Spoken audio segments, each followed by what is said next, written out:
Então, mais uma vez, boa noite a todos. A gente vai iniciar a leitura desse artigo aqui, Separação não é isolamento, do livro A Ordem de Deus de Bruce Yancey. E ele diz assim, peraí, só um minuto. Lembremos-nos de que, quando a palavra de Deus fala de separação, não se refere ao isolamento. Nenhum dos escritores do Novo Testamento, ao tratar da ruína e confusão que viriam ao testemunho cristão, nos diz para sairmos ao isolamento. Essa não é a resposta para o problema. De fato, eles nos instruem a fazer o contrário. A mesma passagem da Escritura que nos diz para nos purificarmos da confusão na grande casa ao nos separarmos, também nos diz: segue a justiça, a fé, o amor e a paz com aqueles que invocam o Senhor com o coração puro. Segundo Timóteo, ele usa esse versículo aí, 2 Timóteo 2:22. Isso mostra que devemos buscar comunhão com aqueles que procuram sustentar os princípios da palavra de Deus. Esse é o primeiro tópico, irmão. Se algum irmão tiver algum comentário aí, pode ficar à vontade.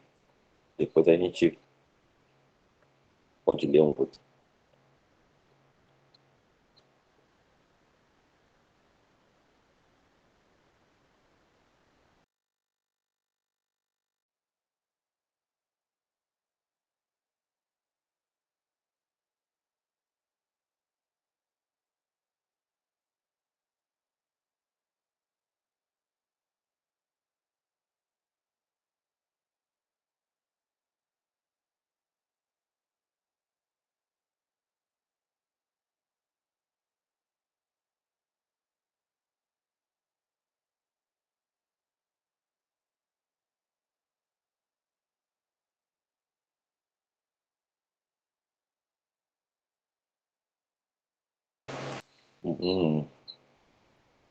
Uma coisa que eu penso que o irmão quer trazer aqui é que, em tempos de ruína,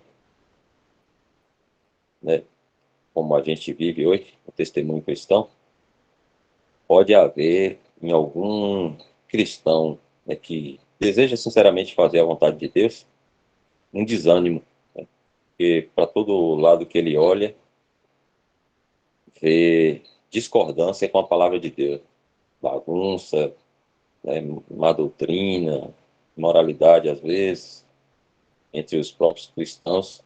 Isso pode trazer um desânimo e a pessoa pensar assim, eu vou seguir só, eu vou fazer minha leitura em casa, com minha família, não quero mais frequentar nenhuma instituição religiosa, nenhuma denominação. E aí ele traz isso aqui, né? Que o pensamento de Deus não é esse, né? A pessoa se isolar, porque pode acontecer da pessoa se desmotivar de se reunir por conta da, da situação presente, né? Que a gente vê a cristandade, né? Mas não é essa a ideia de Deus, né? Isolamento.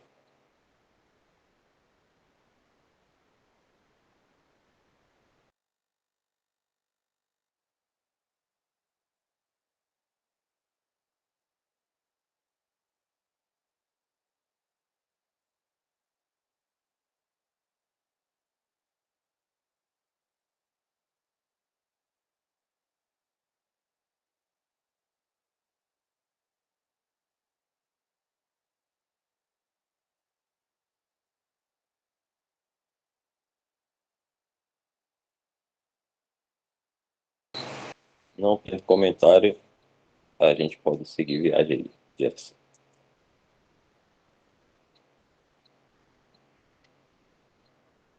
O outro ponto aqui que ele traz é mais luz. E ele diz assim: se a palavra de Deus nos diz para estarmos reunidos em nome de nosso Senhor Jesus Cristo, certamente também deve nos dizer como devemos fazê-lo. Tomamos isso como uma confirmação de que existe realmente um padrão na palavra de Deus para os cristãos estarem reunidos para adoração e ministério. Enquanto continuamos este tratado, esperamos apresentar este padrão simples perante o leitor. Um importante princípio fundamental para a orientação num dia de abandono é: cessai de fazer o mal, aprendei a fazer o bem. Isaías 1, 16 e 17. Até que sejamos preparados para nos separar, até que estejamos preparados para nos separar do que sabemos ser inconsistente com a verdade da palavra de Deus na profissão cristã, não podemos esperar obter luz para novos passos no caminho. Um grande princípio nos caminhos de Deus é que, quando procuramos andar na luz que Deus nos deu, Ele nos dará mais luz. Na tua luz veremos a luz. Salmos 36, 9. Abraão é um exemplo.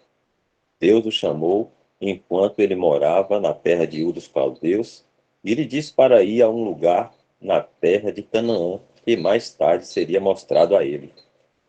Por fé, ele saiu sem saber para onde ia. Quando ele parou ao longo do caminho em Harã e se estabeleceu ali, ele não recebeu mais nenhuma luz ou comunicação de Deus para sua senda, porque Deus nunca lhe disse para parar ali. Somente depois que ele continuou sua jornada para a terra de Canaã, como o Senhor lhe dissera, que ele recebeu mais comunicações do Senhor. É o mesmo para nós no caminho da fé. É como os faróis de um carro em movimento à noite. Eles apenas fornecem luz para o motorista enxergar por cerca de 200 metros de cada vez. À medida que o carro avança, o motorista tem luz na estrada para os próximos 200 metros. Mas se ele parar o carro, o motorista não recebe luz além desses 200 metros. Lembremos-nos de que àqueles que estão dispostos a fazer a vontade de Deus, lhes será dado a conhecer a verdade. João 7, 17. Jeff, você consegue aumentar um pouco a letra aí? Eu estou conseguindo ler aqui porque eu estou dando um zoom aqui no celular. É Jeff ou acho que é Eric, né?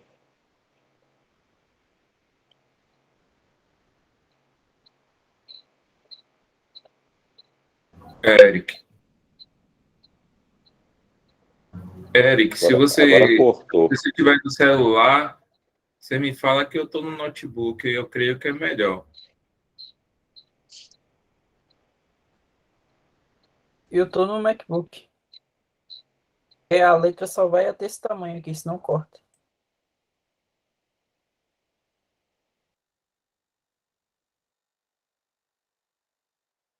Se vocês quiserem trocar aí de aparelho aí, e a gente espera. Tem que ficar melhor aí.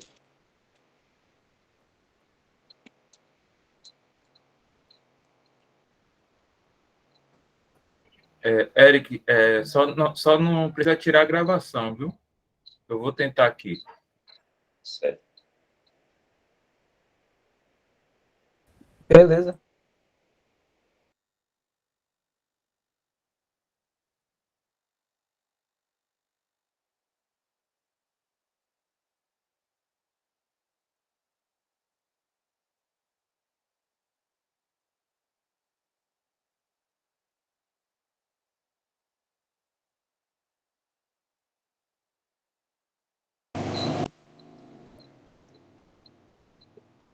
Tá, tá ok aí agora para os irmãos. Como é que tá aí, Nilton? Pra você? Melhorou? Ok. Esse último trechinho que eu li aí, ele fala assim: lembremos-nos de que aqueles que estão dispostos a fazer a vontade de Deus, lhes será dado a conhecer a verdade. E ele coloca um versículo aí, Se Jefferson conseguisse abrir lá, que é João 7,17, é um princípio interessante da palavra de Deus que é bom a gente observar.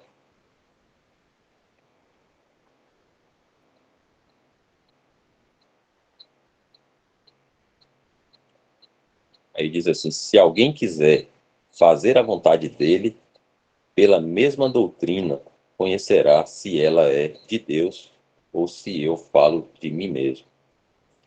Então, o conhecimento, ele vem depois de um desejo de querer fazer a vontade de Deus. Eu posso querer conhecer somente por curiosidade ou algum outro motivo, mas sem nenhum desejo de andar nessa verdade, né? Ou andar na vontade de Deus. Só conhecer. Mas Deus revela aqueles que quer primeiro fazer a vontade dele. Isso a gente vê também, acho que Esdras 7, se eu não estiver enganado.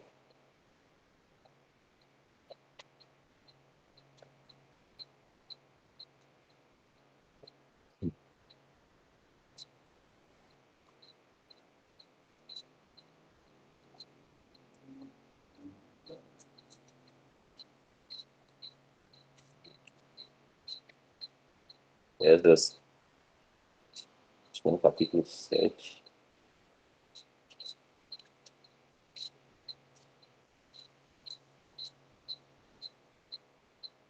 Não vai ser, não. Peraí, deixa eu encontrar aqui.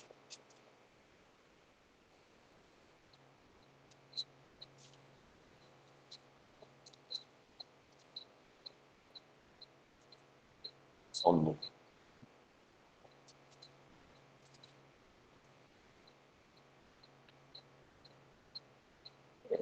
7:10 mesmo. É o 10, versículo 10. Porque esse aí?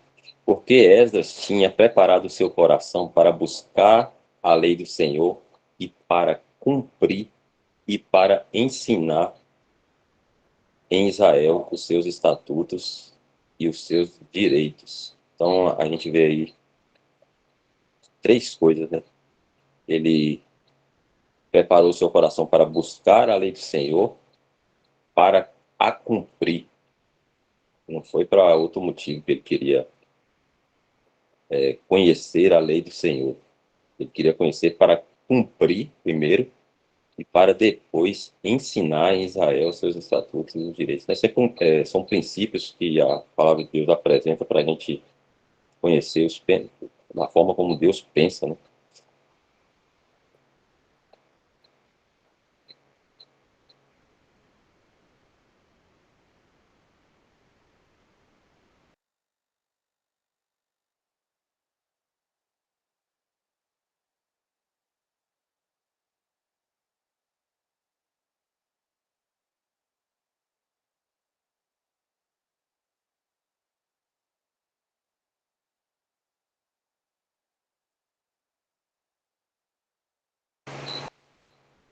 Ô, Elton, você pode repetir só esse versículo de Esdras aí para mim, por favor? Esdras 10, Esdras 7, versículo 10. Porque Esdras tinha preparado seu coração para buscar a lei do Senhor e para a cumprir e para ensinar em Israel os seus estatutos e os seus direitos. Obrigado. Irmãos que querem comentar aí, pode ficar à vontade.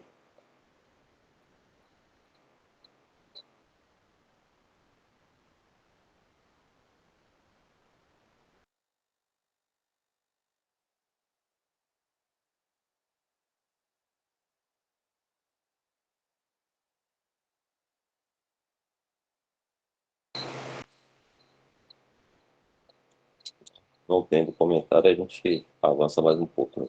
Mas os irmãos podem me interromper se quiser compartilhar alguma coisa.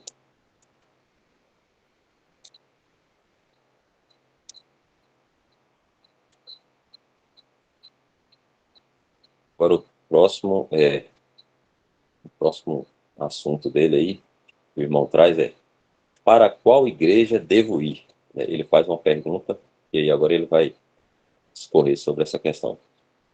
Depois que uma pessoa tiver descoberto que está em uma comunhão cristã com uma grande quantidade de ordem feita pelo homem e se separa dela, ela pode muito bem perguntar: para onde devo ir?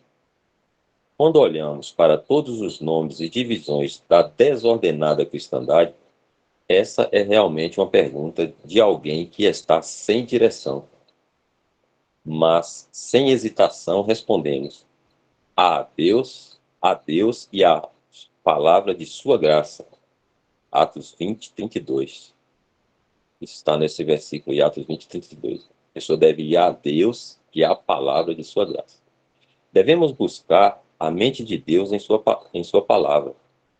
Se todos concordamos que a palavra de Deus deve ser o guia para o cristão, então devemos procurar em sua palavra para encontrar a resposta.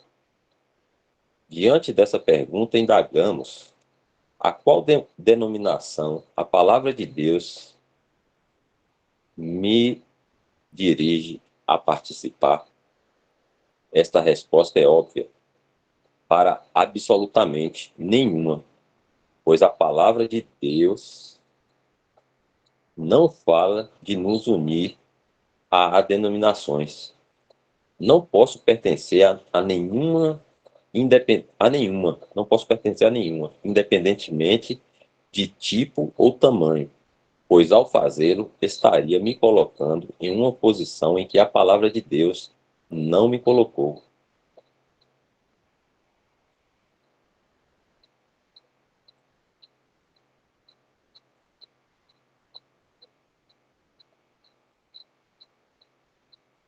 Eu acho que se você passar, Jefferson, eu acho que o próximo já deve ter relação com esse primeiro aí. A gente avança mais um pouco. E se os irmãos tiverem comentário, pode me interromper.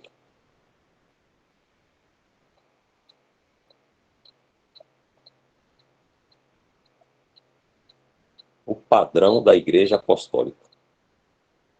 Voltando-se para Deus e a palavra de sua graça, descobrimos que ele não nos deixou sem luz sobre esse assunto. Aos retos nasce luz nas trevas. Se formos verdadeiramente honestos nisso, ele nos mostrará onde irmos. Sua palavra diz: e o amor é este, que andemos segundo os seus mandamentos. Este é o mandamento, como já desde o princípio ouvistes, para que nele andeis. Este é um grande princípio que nos guiará neste assunto. Indica que em um dia de abandono e confusão, quando a má doutrina e prática prevalecem no testemunho cristão, pois esse é o contexto de 2 João, devemos retornar ao que era desde o princípio, até os primeiros princípios do cristianismo. Precisamos ir à palavra de Deus e ver como a igreja, nos dias dos apóstolos, estava reunida para adoração e ministério, e fazer com que esse seja o nosso padrão.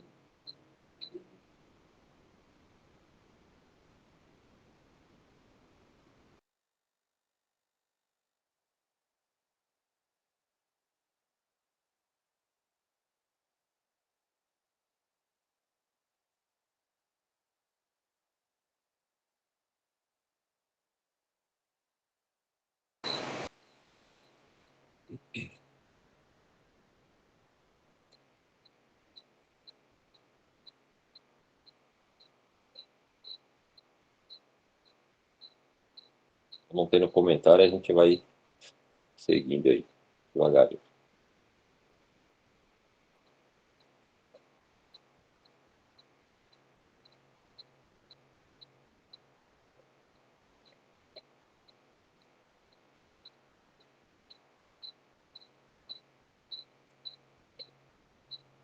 a igreja não é revelada no Velho Testamento. Quando olhamos para a palavra de Deus para estudar a ordem e a função da igreja, devemos olhar para o Novo Testamento e, particularmente, as epístolas. É aqui que a verdade da igreja é revelada. Uma das maiores chaves para entender o que é a igreja é ver que ela não faz parte da revelação do Velho Testamento. Cristo e sua igreja é o grande mistério de Deus. Um mistério, no sentido bíblico, não significa algo misterioso e difícil de entender, mas um segredo que Deus manteve oculto desde antes que o mundo fosse feito. Se a gente vê em Romanos 16:5 e Efésios 5:32, que ele cita aqui. Agora que o segredo foi revelado, não é algo difícil de entender. O grande segredo do propósito eterno de Deus é que, quando Israel rejeitasse o Messias e, consequentemente, fosse colocado de lado por um tempo nos tratamentos governamentais de Deus, o Espírito Santo, por meio do Evangelho, reuniria de entre todas as nações, judeus e gentios,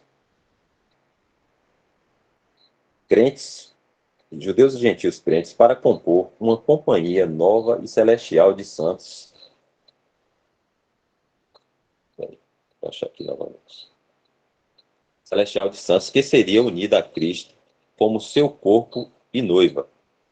Isso é algo que estava oculto no coração de Deus e não foi revelado no Velho Testamento. Os que viveram em outras épocas não sabiam nada disso, pois a igreja não havia sequer começado até o dia de Pentecostes. Daqui a pouquinho a gente vai ler alguns desses versículos aí para a gente compreender mais. Esse segredo, então, não foi divulgado até os tempos do Novo Testamento, quando foi revelado por meio do ministério especial do apóstolo Paulo. Então, talvez a gente podia ver o primeiro, né, quando ele fala que está em cima do mistério, Efésios 3:9, deixa eu ver, Efésios 5:32, né? E depois Romanos 16:25.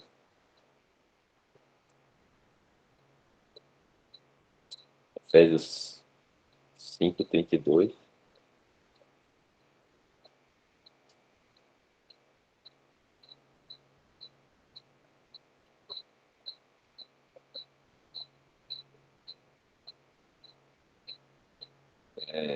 Grande é este mistério, digo, porém, a respeito de Cristo e da igreja. Então, essa revelação ela não contém no Antigo Testamento esse mistério. E Romanos 16, acho que 25, foi a outra referência que ele citou lá.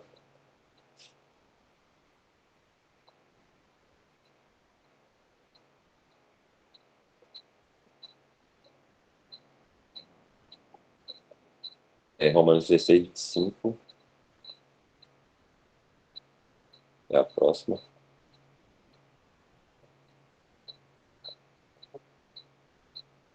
Aí.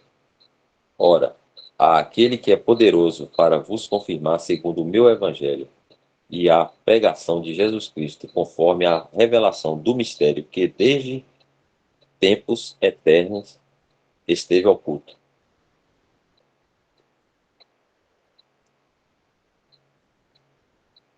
Então, essas duas referências aí ele traz, né, para fundamentar o que ele estava dizendo a respeito do mistério, né, revelado somente no Novo Testamento, né, mistério que estava oculto em Deus, que é um segredo por revelar, né? Mistério não é, ele tá explicando aí, né, que não é uma coisa mística, né, como a gente pode imaginar, mas era um segredo, né, guardado para o momento oportuno ser revelado.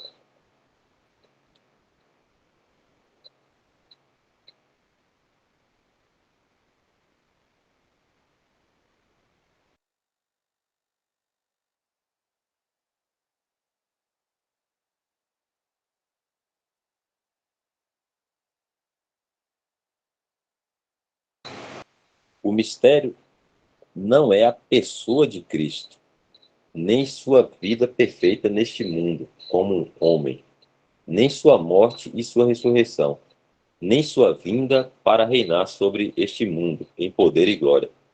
Todas essas coisas foram mencionadas nas Escrituras do Velho Testamento. O maravilhoso mistério, agora revelado, é que Cristo teria um complemento, a igreja, seu corpo e noiva, ao seu lado naquele dia vindouro, quando ele reinasse publicamente sobre este mundo. Desde o dia de Pentecostes até a vinda de Cristo no arrebatamento, Deus está chamando pessoas de todas as nações pelo Evangelho para fazer parte desse maravilhoso privilégio. Agora, vendo que a verdade da igreja não faz parte do Velho Testamento, não nos voltamos a ele para aprender como a igreja deve adorar e funcionar administrativamente, uma vez que ela não está ali no Velho Testamento. Este é um ponto extremamente importante. É algo que muitos cristãos entenderam mal.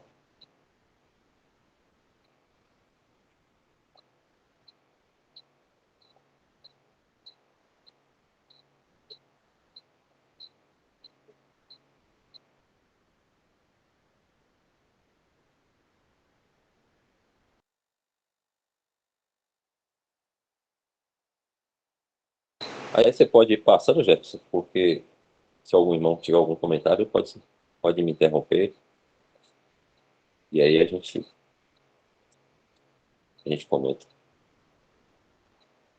Os irmãos ficam à vontade aí para fazer algum pensamento aí que ajuda a entender mais um pouco alguma passagem aqui que a gente está lendo.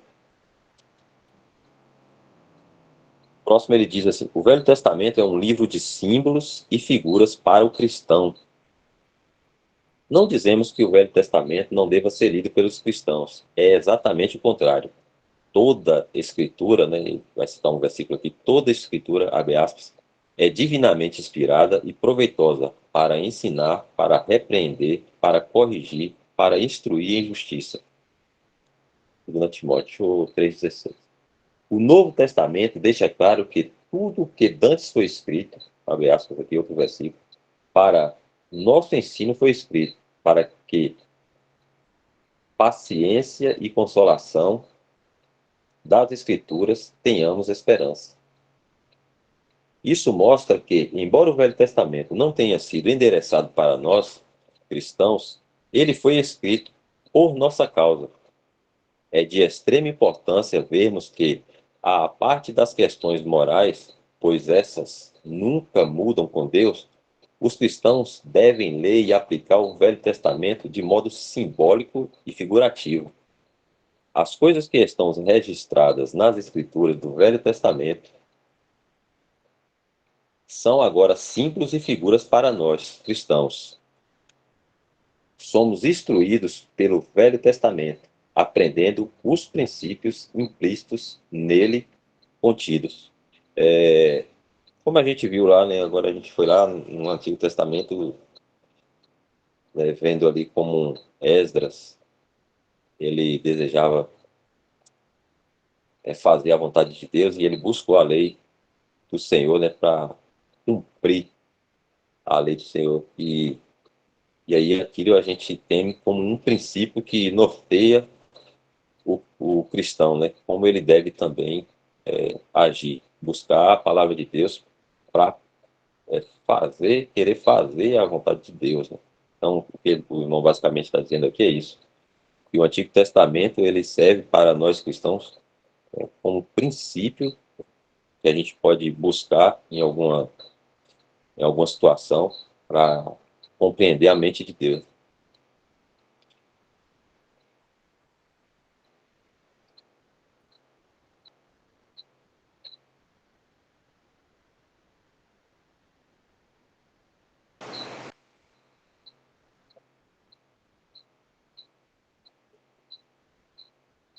Próximo aí agora. O próximo é: o judaísmo não é um padrão para a adoração cristã.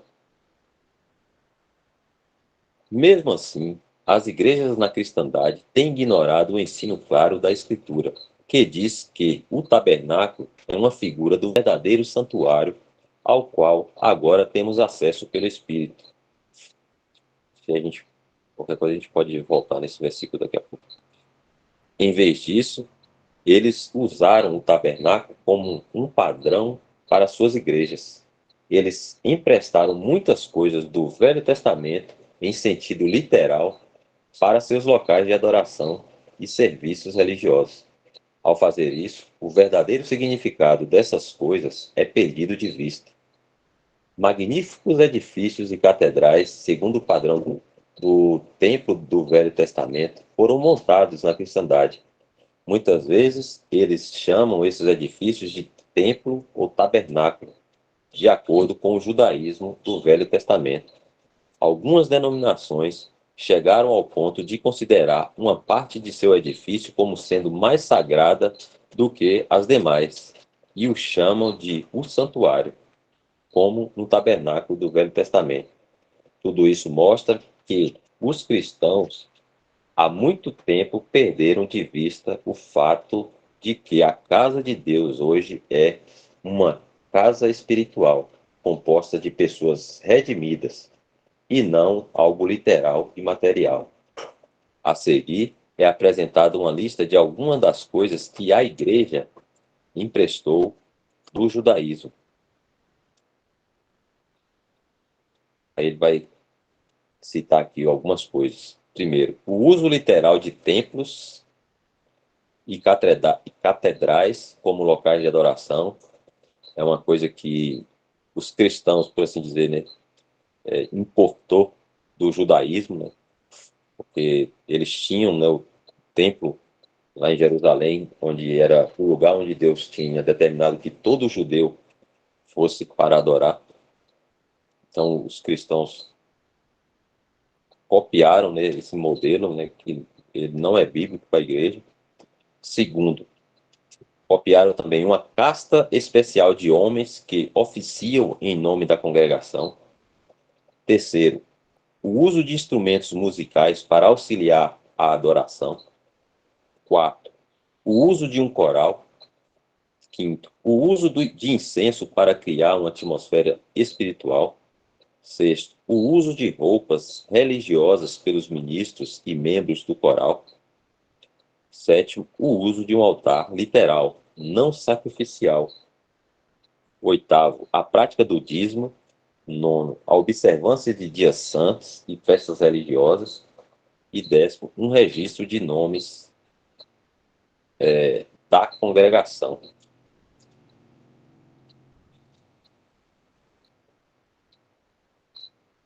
Então, essas são algumas das coisas, né, que a cristandade, digamos assim, ela importou do judaísmo, né, copiou do judaísmo. E ele segue dizendo: é verdade que muitas dessas coisas judaicas foram um pouco alteradas para se encaixar no contexto cristão, mas ainda tem os aparatos do judaísmo. Esse tipo de influência judaica de princípios e práticas tem permeado a igreja. Muito disso existe no cristianismo há tanto tempo que se tornou aceito pelas massas como sendo o ideal de Deus. Muitos pensam que é bom ter essa mistura judaico-cristã. Infelizmente, misturar essas duas ordens distintas de aproximação a Deus destruiu a característica de cada uma delas, e o que resultou da mistura não é nem judeu nem cristão.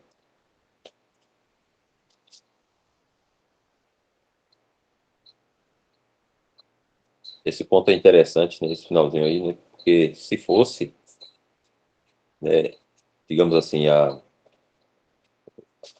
adoração cristã fosse uma cópia fiel do judaísmo, então precisavam haver sacrifícios, né, de animais, como os judeus faziam, né? Então, nas igrejas deveriam haver também sacrifício de animais e outras coisas, né, que eram feitas pelos sacerdotes no judaísmo, mas que a gente não vê nessas denominações, porque como o irmão fala aqui, né?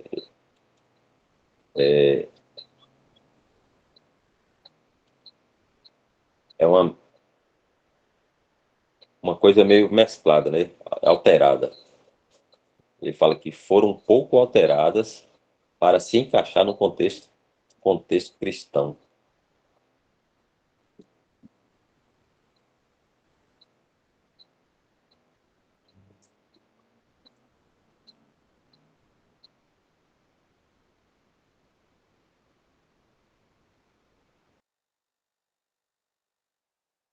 Lembrando aqui que esse livro, né, a Ordem de Deus, é um escrito, né, digamos assim,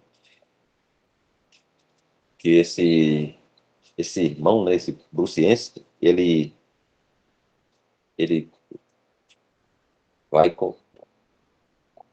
trazendo, né, essas verdades que estão na palavra de Deus a respeito da adoração, trazendo os versículos, né? Não é uma crítica à forma, né, como muitos cristãos resolveram tomar, né, para, para eles mesmos, né, uma forma humana, né, digamos assim, para adorar. Ele não está criticando, né, ele está expondo a verdade bíblica, né? Que a gente percebe é que ao expor a verdade bíblica, aí o erro fica exposto, né?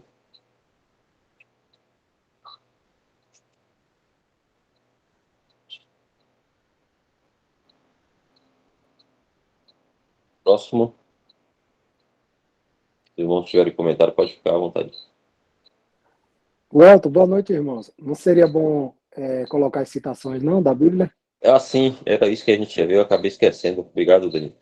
Era, primeiro, foi Hebreus, né, Jefferson? A gente ficou de volta, eu acabei esquecendo.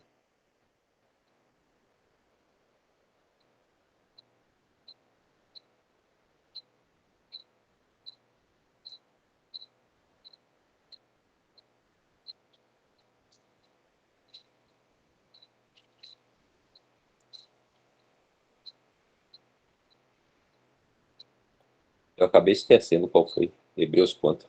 Não se lembra?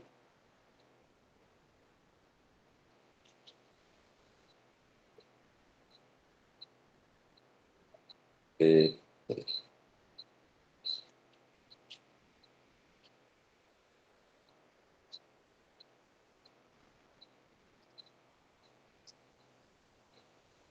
Nilton levantou a mão, já já você pode ficar à vontade para falar, viu, Nilton? Só ler esse versículo aqui. Hebreus 9.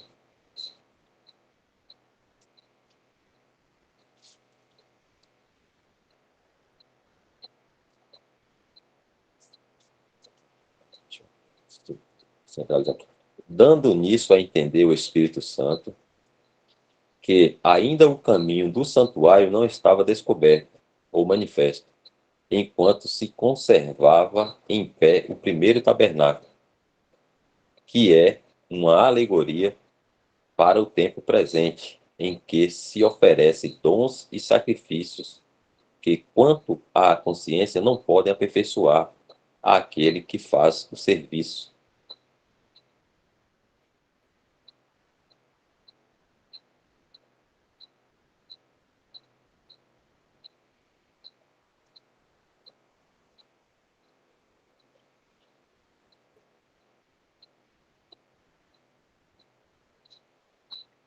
Vinte e três a 24.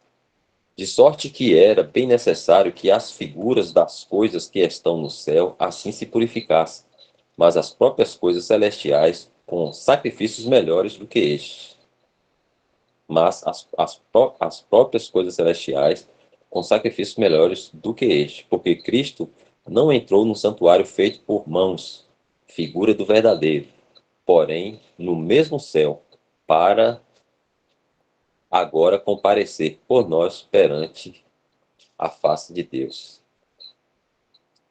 Então ele usa esses versículos aí explicando, né, que o tabernáculo, né, que os edifícios, né, eles são usados hoje pelos cristãos, né, eles tomaram literalmente, né, dessas passagens, construíram, né, santuários e edifícios que usam para adoração.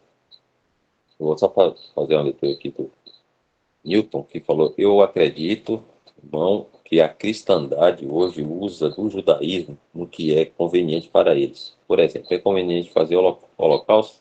É óbvio que não, mas é conveniente cobrar disso. É óbvio que sim. Comentário aí do irmão Newton. Deixa eu ver se tem algum versículo também. Pode ficar à vontade, viu?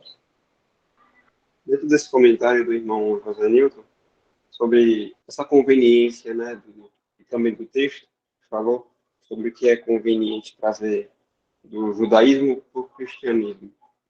Não é conveniente, dentro hoje de uma dita assembleia de uma determinada denominação, pegar um cordeiro e o degolá-lo. Todavia, é conveniente usar os termos do judaísmo, seja o dízimo, seja os sacrifícios e as ofertas, não é? Porque a gente vê que eles usam o mesmo termo, tanto para o dízimo, que é a 10ª parte, tanto para as ofertas. Se no judaísmo a gente tinha, como a gente já leu, a gente já viu aquelas questões das ofertas por pecados, as ofertas por por vários motivos diferentes. Hoje, dentro das denominações, existe também essas ofertas por determinados motivos, dos quais a maioria, muitos deles, são propósitos de avareza.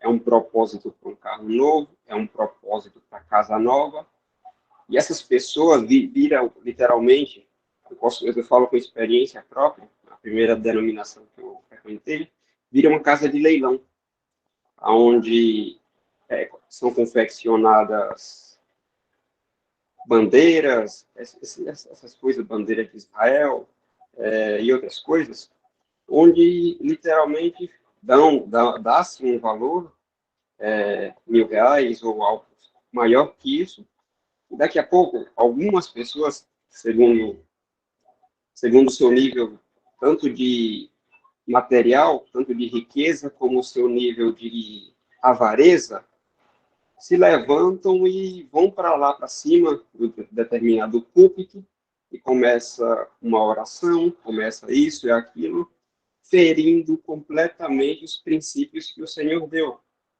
Porque se o Senhor disse, o que a tua mão esquerda fizer, não saiba a direita, ou é ao contrário, irmãos, perdoa?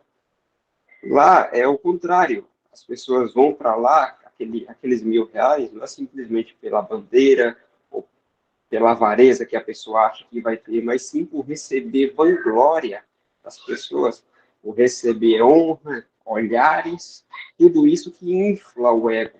Enquanto outras pessoas que não têm condição se sentem envergonhadas, porque vê tudo aquilo, se sente monetariamente incapaz de bancar todo um sistema caro, todo um sistema que é impossível se bancar para pessoas normais, assim, na maioria das pessoas no caso, simplesmente por vanglória e avareza. Por isso que daí surgem as grandes construções, é colocado muito valor nelas, porque essas pessoas responsáveis por isso sabem que são um investimento literalmente financeiro e que aquilo vai trazer ganho, porque as pessoas gostam de, olha, aquela ali é a minha congregação, é isso ou aquilo. Tanto é que está chegando a um tempo em que, não, está chegando não, chegou um tempo em que você já pode saber quem é quem, porque as pessoas começam a usar roupas com o nome de tal instituição, que literalmente virou uma instituição, como se fosse uma farda de trabalho.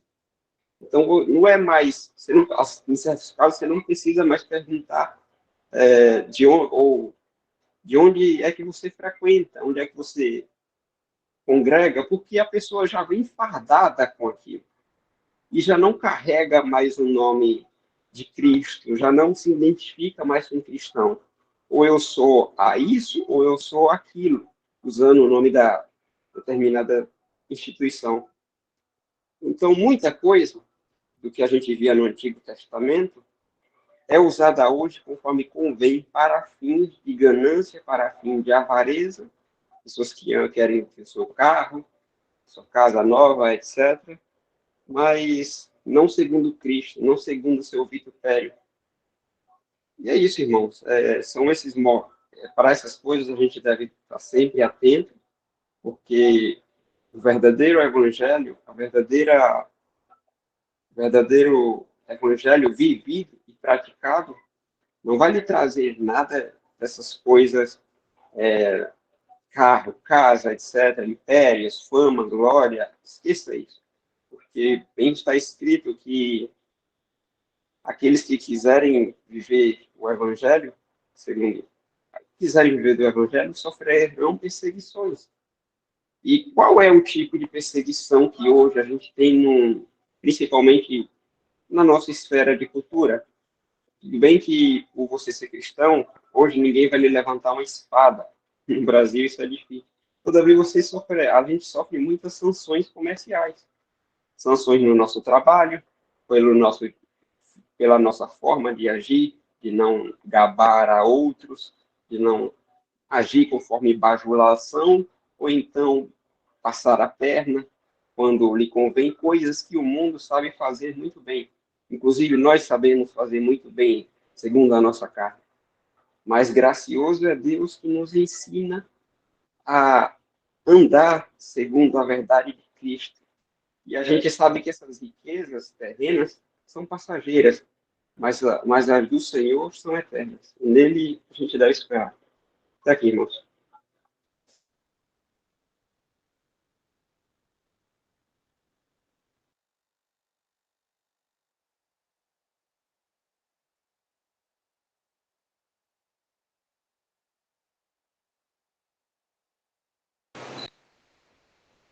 O próximo é edifícios eclesiásticos. Uma ajuda ou um obstáculo ao Evangelho?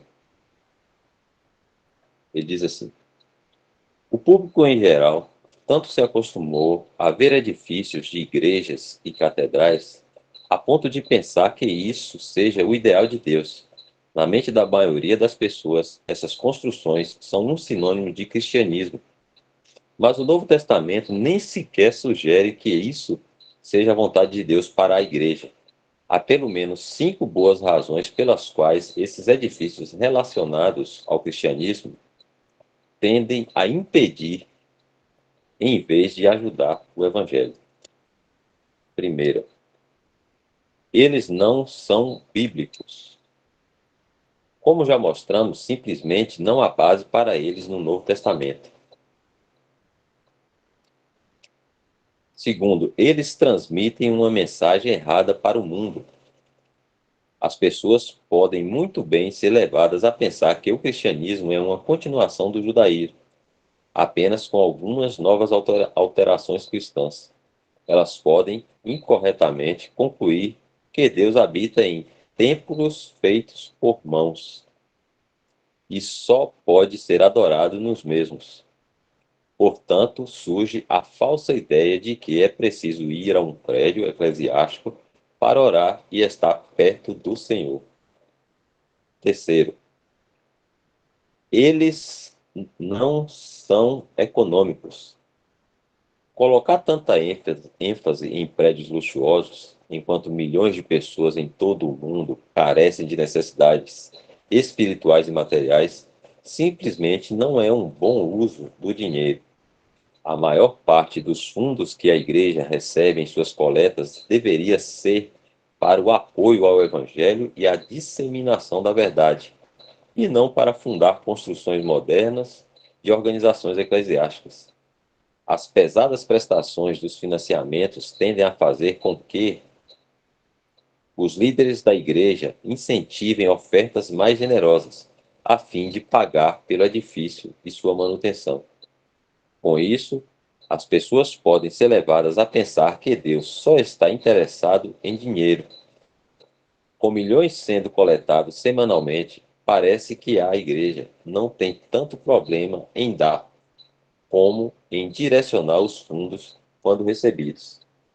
Hudson Taylor disse: o problema da igreja não é fundos insuficientes, mas fundos não consagrados. Quarto, eles demonstram hipocrisia.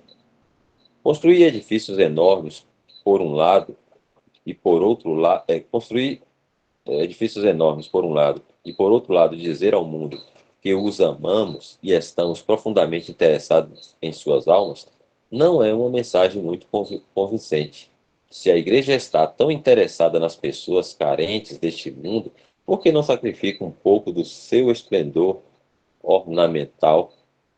Ao construir esses edifícios, a igreja está demonstrando que tem mais preocupação com sua própria glória e conforto do que com as pessoas necessitadas.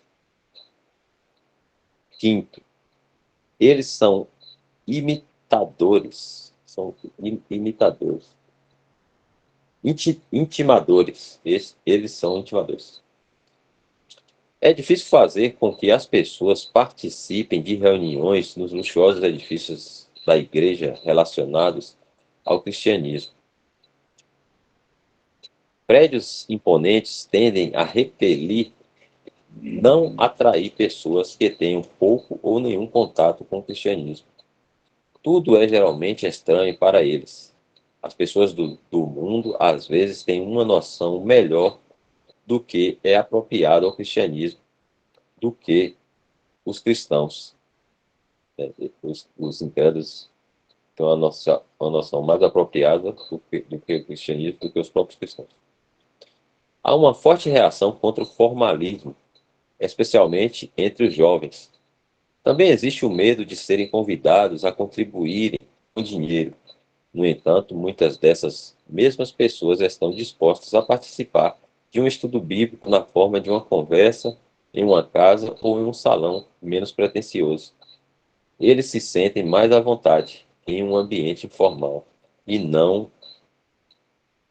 e não profissional e, portanto, mais propensos a receber o evangelho. Esses grandes edifícios são realmente obstáculos para o evangelho e apenas mostram que não somos mais sábios do que a palavra de Deus.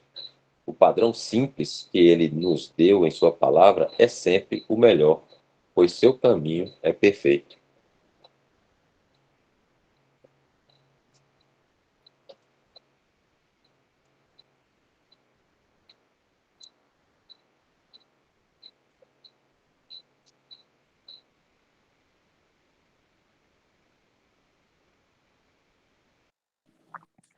Interessante aí, essa parte aí no 5. Eu não sei se foi no 5 ou foi no 4, falando dos incrédulos, né, que percebem mais que os cristãos. E isso realmente é verdade. Aconteceu comigo também. Quando eu não era convertido, aí na catedral aqui de Serrinha, da Igreja Católica, fez uma grande reforma. E aí eu olhei para aquilo ali, eu digo, para que tudo isso? E um bocado de pessoas na rua passando fome ou necessidade, e eles restaurando a igreja, colocando tudo novo, tudo lindo, ouro e não sei o que mais. Aí eu disse, não tem sentido isso, para você ver, né? Agora, quem está dentro não percebe, fala, eita, ainda bem que melhorou aqui, melhorou para o nosso Deus. É isso aí mesmo, infelizmente, né?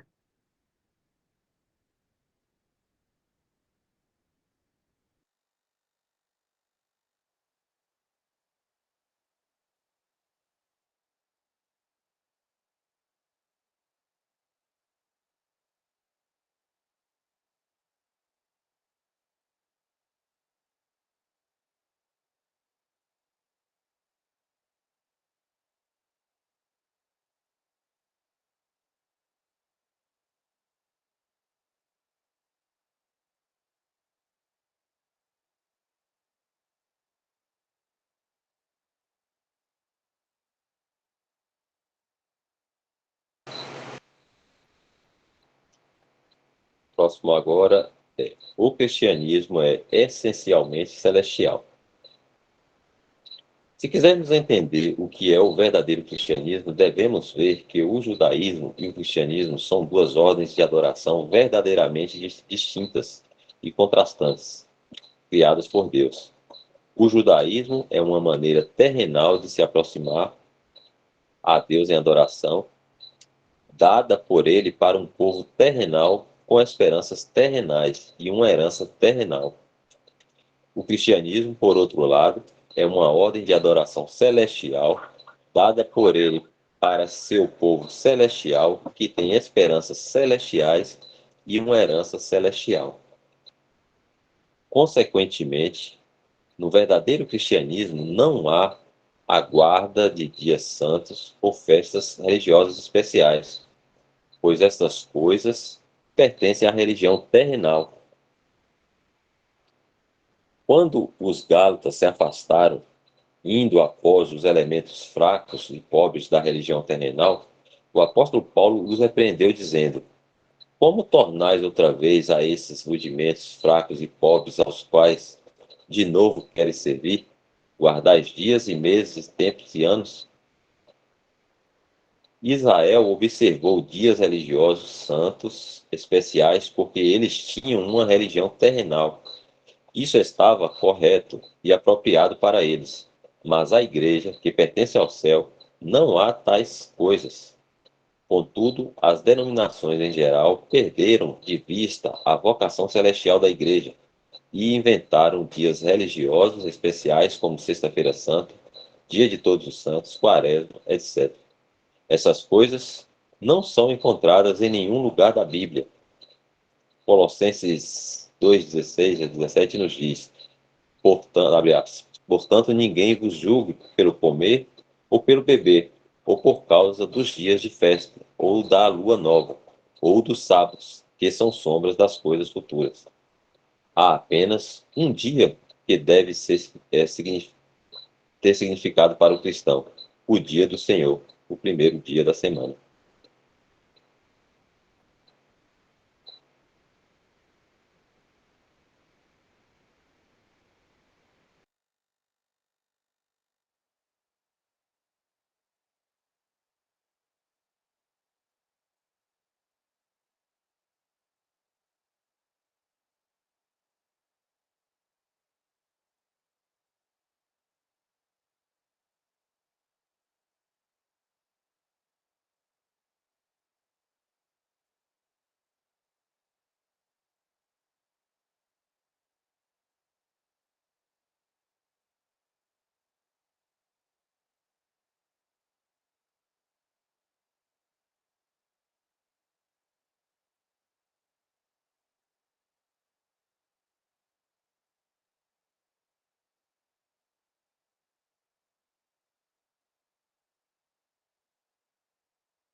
Próximo, o verdadeiro cristianismo é fora do arraial. O Novo Testamento indica que a igreja primitiva, composta predominantemente por judeus convertidos, deixou essa ordem judaica de coisas, depois de algumas orientações, em favor do verdadeiro cristianismo. A ênfase da epístola aos Hebreus é mostrar que a adoração cristã, na verdade, é um contraste com a adoração judaica, não uma extensão dela. Depois de muitos pontos estabelecidos na epístola com esse objetivo, a conclusão de todo o assunto é exortar a igreja a deixar completamente essa ordem judaica de coisas, porque o Senhor Jesus Cristo está atualmente fora de tudo isso. E assim diz: saiamos, pois, a ele fora do arraial, levando o seu vitupério. O arraial é um termo que significa o judaísmo com todos os seus princípios e práticas. um judeu não teria dificuldade em entender o que esse termo significava, uma vez que era usado no Velho Testamento em conexão com Israel. A igreja primitiva saiu fora do arraial, sob os ensinamentos de Paulo. Sob os ensinamentos de Paulo, os cristãos foram levados a ver que o cristianismo não era uma adição ou alteração do judaísmo, como muitos cristãos hoje pensam, mas um caminho inteiramente novo de se aproximar a Deus em adoração. No princípio, era algo difícil para os judeus deixarem, e Deus suportou-os com paciência. Na verdade, foi esta a causa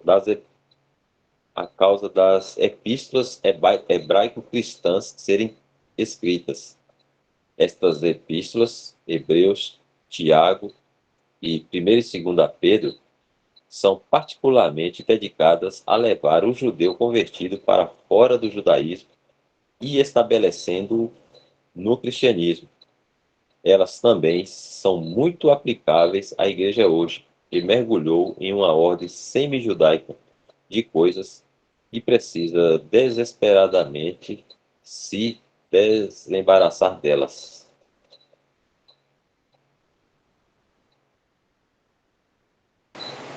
Já que as assim chamadas igrejas da cristandade tomam muitas coisas judaicas e as mesclam com um sistema de adoração, de modo que se tornou parte integrante de seus serviços, Hebreus 13:13, em princípio, é uma exortação muito necessária hoje. Devemos deixar o arraial onde quer que o vejamos, seja nas sinagogas judaicas ou nas igrejas denominacionais feitas pelo homem na cristandade. Este versículo também nos fornece outra razão pela qual devemos nos separar das igrejas denominacionais e não denominacionais. Exorta-nos a ir a Cristo, que agora está fora dessa ordem terrenal de coisas. Porque o judaísmo, embora originalmente criado por Deus, é uma ordem de adoração que foi colocada de lado.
Próximo. A adoração cristã é em espírito e em verdade. Essa mudança na maneira de se aproximar a Deus em adoração foi anunciada, em primeiro lugar, pelo Senhor Jesus à mulher samaritana no poço de Sicar. Ele indicou a ela que terminaria aquela ordem terrenal de adoração num centro terrenal. Ele disse: mulher, crê-me que a hora vem em que nem neste monte, nem em Jerusalém adorareis o Pai. Aquele monte, o Gerezim, era o lugar onde os samaritanos adoravam, e Jerusalém era o lugar onde Israel adorava a Jeová. Mas agora tudo isso daria lugar a uma maneira inteiramente nova de adoração em um novo lugar. Não seria num santuário físico na terra, mas no verdadeiro santuário nos céus. Em outro lugar, nos é dito que, depois que a igreja for chamada para a casa no céu, na vinda do Senhor, o arrebatamento O judaísmo voltará a ser praticado na terra por Israel e pelos gentios convertidos, porque é a maneira adequada para as pessoas terrenais adorarem a Deus. Vê Ezequiel 40:48. Isso mostra que o judaísmo não é mau, apenas foi colocado de lado por um tempo, enquanto Deus está chamando um grupo celestial de crentes, a igreja.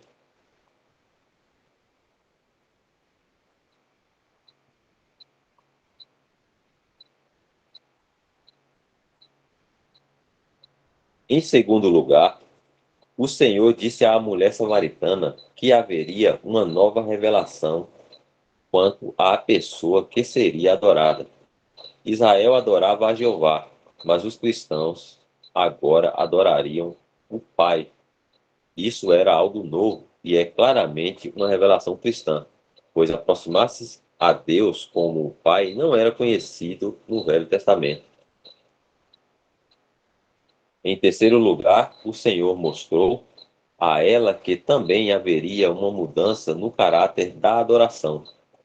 Ele disse: Mas a hora vem, e agora é, em que os verdadeiros adoradores adorarão o Pai em espírito e em verdade, porque o Pai procura a tais que assim o adorem. João 4:23, 24. Adorar em espírito e verdade é uma adoração espiritual de acordo com a revelação cristã da verdade. Isso era algo que não caracterizou a adoração de Israel, porque o Senhor indicou claramente que era algo que estava prestes a começar. Não estava em prática, portanto. A adoração de Jeová por Israel se deu por meio de rituais e cerimônias. Eles tinham uma religião que foi projetada, se possível, para induzir o homem natural a adorar a Deus. Isso ocorreu porque o homem naquela época ainda estava sendo testado. Desde Adão até a cruz de Cristo são 40 séculos. Deixa eu ver se é isso mesmo. 40 séculos. O número 40 significa provação. Portanto, praticamente todos os meios exteriores em nome da religião foram empregados para alcançar esse objetivo. Mas os cristãos não precisam de uma religião de rituais e cerimônias para adorar a Deus, como Israel, porque agora temos acesso pelo Espírito à própria presença de Deus. No cristianismo, a adoração é auxiliada pelo Espírito Santo, que habita no crente, e não pelos esforços das mãos dos homens. Este é um privilégio que Israel não teve. A adoração cristã é um novo e vivo caminho. É novo porque não é uma reforma do judaísmo, e é vivo porque é preciso ter uma nova vida, ou seja, nascido de novo, para se aproximar a Deus dessa maneira celestial. Jefferson pudesse colocar aí Efésios 2:18 e o 3:12 para a gente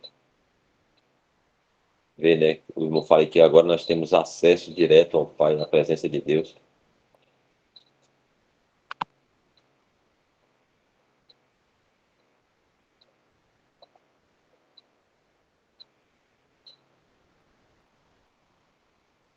É 2:18. Porque por ele ambos temos acesso ao Pai em um mesmo Espírito. Acho que o outro é 2:32, parece. Não, é 3:30. Esqueci agora.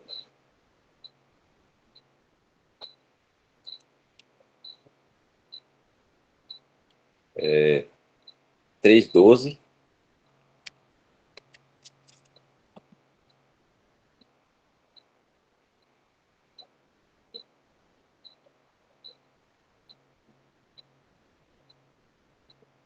No qual temos ousadia e acesso com confiança pela nossa fé nele.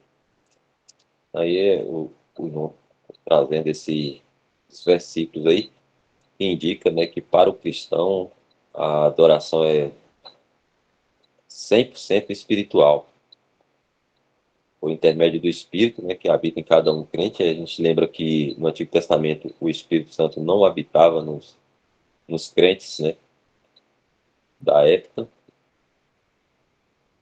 A adoração ela era totalmente natural, digamos assim,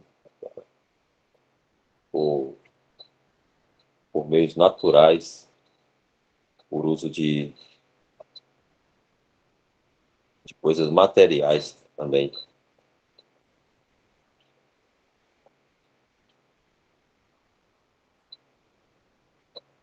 Então, irmãos, a gente finalizou esse último tópico junto com o nosso horário também, 9h30. Aí os irmãos ficam à vontade para, se tiver algum comentário, alguma consideração, alguma pergunta também, as irmãs. Não tendo, a gente poderia dar uma pausa aqui e continuar na próxima, se o senhor permitir, a partir do próximo aí, que é Sacrifícios Espirituais com o Ministério de Música. Os irmãos ficam à vontade aí para perguntar, para comentar.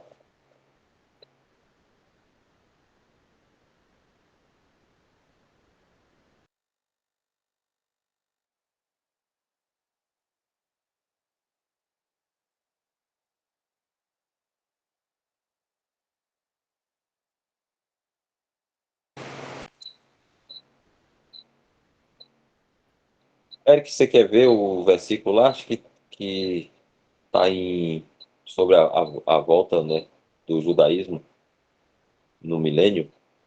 Eu acho que era Jeremias. Já se puder voltar o tópico que a gente leu por último, a gente pega lá, pesca lá o É bom. versículo, pesca lá. Vamos, acho que foi o penúltimo, não foi?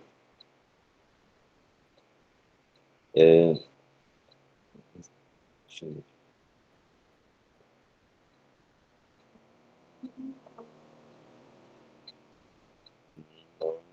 ver. Volta mais um, Gerson, por favor. Acho que foi no outro. Ah, não, tá aqui. Ezequiel 40:48, né?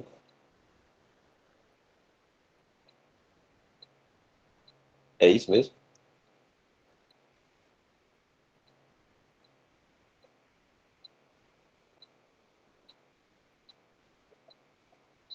Ezequiel 40:48.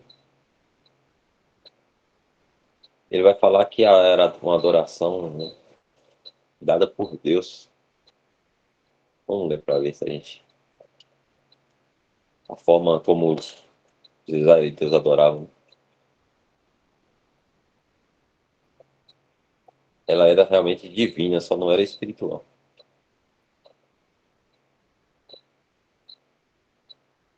Quarenta.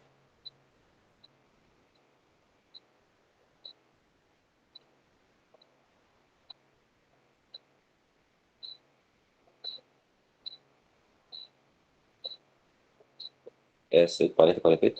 Então me levou ao vestíbulo do templo e mediu cada pilar do vestíbulo, 5 côvados de uma banda e 5 côvados de outra, e a largura da porta, 3 côvados de uma banda e 3 côvados da outra. Não lembro se é esse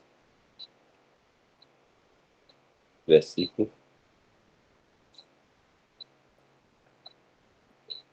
Mas não foi isso, não foi esse que você queria, né? Que queria ver a respeito da volta, né, da adoração para Israel no milênio, né? Uhum. Porque, assim, eu já tinha lido, né, sobre no milênio que haveria a restauração de Israel, mas acho que mesmo nas leituras eu não tinha dado atenção para esse detalhe. Agora, quando a gente estava lendo, eu entendi. Eu tava querendo achar o lugar que fala. Foi no último que a gente leu, no penúltimo? Eu acho que foi no penúltimo ali. Tô procurando aqui para ver se eu acho.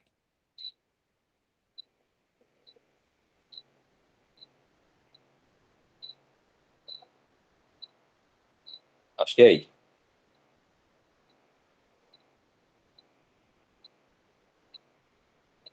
Certo.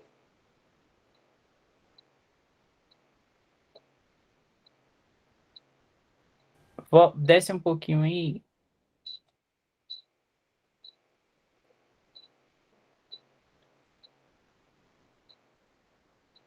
É que ele fala assim que o judaísmo não é mal, mas para o meio aí do texto.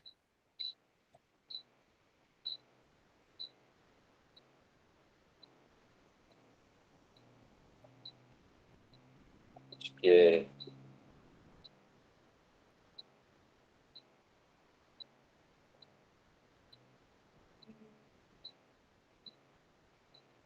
Aí, para aí, para aí. Aí, ó. É no início.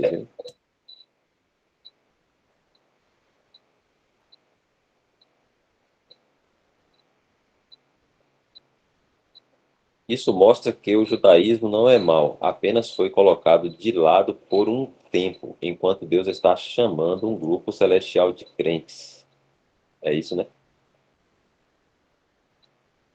Isso mais acima aqui fala, né? O judaísmo voltará a ser praticado na terra por Israel e pelos gentios convertidos, porque é a maneira É. adequada para pessoas terrenais adorarem a Deus.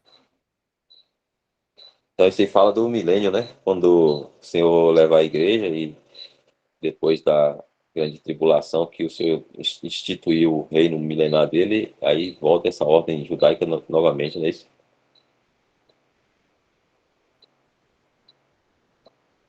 Sim, naquele livro Acontecimentos Proféticos também, se eu não me engano, fala, né, das nações subindo para Jerusalém para adoração.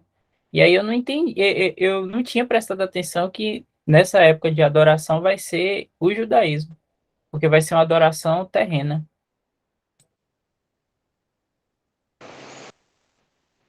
Ok.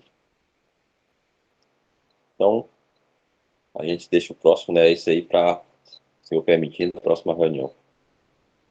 Então, 9h38, vou pedir Jefferson para deixar gravado aí para a gente, lembrar na próxima.